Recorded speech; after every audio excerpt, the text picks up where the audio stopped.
Party ఉద్యమ రథసారథి కేసీఆర్ గారి నేపథ్యంలో తెలంగాణ ఉద్యమ రథం ఎక్కడనో దారి తప్పింది. తెలంగాణ ప్రజల ఆర్తిని అది అర్థం చేసుకోలేకపోయింది.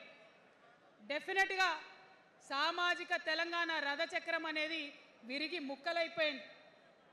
ఒక కొత్త రాష్ట్రం వచ్చిన తర్వాత ఏ తరహా అయితే పని జరగాలో, ఏ తరహా అయితే పనులు ప్రారంభించుకోవాలో అవి జరగలేదని చెప్పడానికి ఒక ఇంత బాధపడతా ఉన్నాను.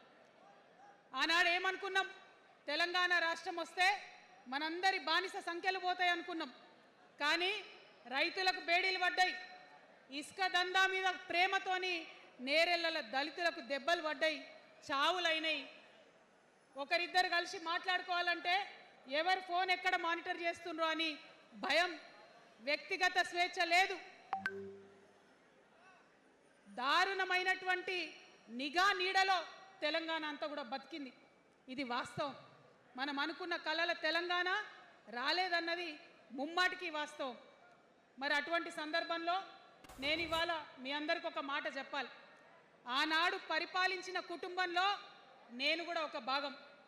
ఆనాడు పరిపాలించిన కుటుంబంలో ఒక భాగమైనందుకు కొన్ని విషయాలకు నేను సిగ్గుపడతా ఉన్నాను. తెలంగాణ ప్రజల్ని క్షమించమని కూడా కోరుతా ఉన్నాను. కానీ తెలంగాణ సాధించినందుకు మాత్రం చాలా గర్వపడుతున్నాను. నా జన్మ ధన్యమైందని చెప్పి భావిస్తూ ఉన్నాను.